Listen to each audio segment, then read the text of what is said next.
ஒருத்தர் உங்ககிட்ட வந்து முதல்ல ஒரு மிகப்பெரிய உதவியையோ இல்ல ஒரு பெரிய தொகையையோ கேக்குறாருன்னா அவர் உண்மையிலே அதை எதிர்பார்க்கல. உங்கள ஒரு மென்டல் ட்ராப்ல மாட்ட வச்சு அவர் நிஜமாவே நினைக்கிற ஒரு சின்ன விஷயத்த உங்ககிட்ட இருந்து வாங்க பிளான் பண்றாருன்னு அர்த்தம். உங்க வாழ்க்கையில என்னைக்காவது ஒருத்தர் முதல்ல ஏதாவது ஒரு கஷ்டமான விஷயத்த செய்ய சொல்லி நீங்க முடியாதுன்னு சொன்னதுக்கு அப்புறம் சரி அட்லீஸ்ட் இதையாவது பண்ணுன்னு ரொம்ப சாதாரணமா ஒரு விஷயத்த கேட்டிருக்காரா? நீங்க முன்னாடி சொன்ன நோவுக்காக ஒரு குற்ற உணர்ச்சியில அந்த ரெண்டாவது விஷயத்துக்கு உடனே எஸ் சொல்லியிருப்பீங்க. இதுதான் அந்த மேனிப்புலேட்டருக்கு தேவையானது. இந்த வீடியோல த டார்க் சைக்காலஜி ஆஃப் நெகோஷியேஷனை பத்தி தான் பார்க்க போறோம். எப்படி ஒரு பொய்யான எதிர்பார்ப்பை உருவாக்கி உங்களை சம்மதிக்க வைக்கிறாங்க, அதிலிருந்து நீங்க எப்படி தப்பிக்கலாம் அப்படின்றதுக்கான ஒரு கம்ப்ளீட் கைடு இது. இந்த உலகத்துல நேரடியான கோரிக்கைகளை விட ஏமாற்று சமரசம் தான் ரொம்ப ஆபத்தானது. ஏன்னா இது உங்களோட விட்டு கொடுக்கும் தன்மையை உங்களுக்கே எதிராகவே பயன்படுத்தும். ஒரு மேனிப்புலேட்டர் எப்போ இந்த தந்திரத்தை பயன்படுத்துவாருன்னா அவருக்கு உங்க மேல ஒரு சைக்கலாஜிக்கல் ஆப்ளிகேஷன் வேணும் அப்படின்னு நினைக்கும் போது தான். இதுதான் the door in the face technique அப்படின்னு சொல்லுவாங்க. முதல்ல கதவை உங்க முகத்துல அடிக்கிற மாதிரி ஒரு பெரிய கோரிக்கையை வைப்பாரு. நீங்க அதை மறுத்ததும் ஒரு நல்லவர் மாதிரி இறங்கி வந்து சின்ன கோரிக்கையை வைப்பாரு. நீங்க அவர் இறங்கி வந்துட்டாருன்னு நம்பி அந்த வலையில விழுந்துடுவீங்க. இது ஒரு வகையான மென்டல் கேம். ஆனா ஒரு சாவரல் ஆர்கிடெக்ட் இந்த சமரசத்தை வேற மாதிரி பார்ப்பான். அவனுக்கு தெரியும் மத்தவங்க இறங்கி வர்றது அவனோட நல்ல மனசுக்காக இல்ல, அது ஒரு திட்டமிட்ட மூவ்னு.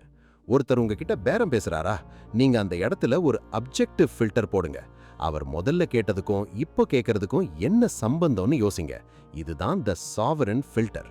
அடுத்தவனோட இமோஷனல் பிளேக்கும் உங்களோட நிஜமான தேவைக்கும் நடுவுல ஒரு சுவரை எழுப்புற வித்தை இது. நாம ஏன் இந்த ரெண்டாவது கோரிக்கைக்கு எஸ் சொல்றோம்னு யோசிச்சிருக்கீங்களா? ஏன்னா அமைதியா இருக்கிற நம்ம மனசாட்சி ஒருத்தரை 2 வாட்டி மறுக்க விரும்பாது.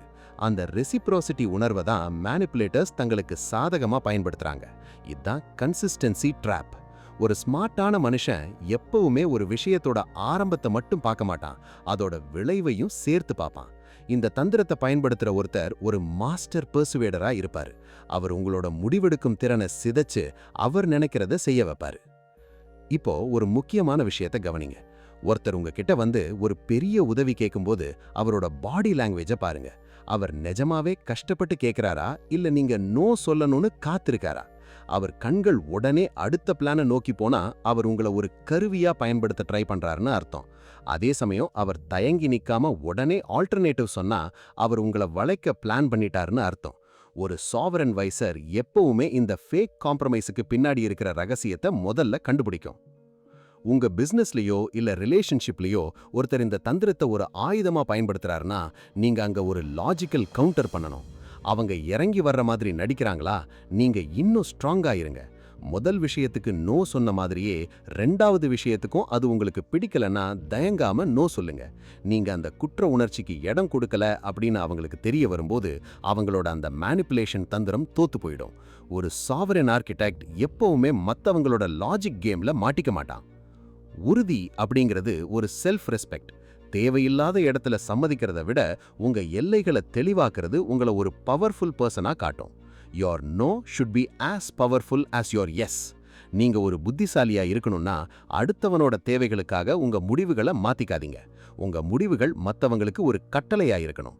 அப்பதான் அவங்க உங்களை ஒரு சாதாரண மனுஷனா பார்க்காம ஒரு பெரிய சக்தியா பார்ப்பாங்க.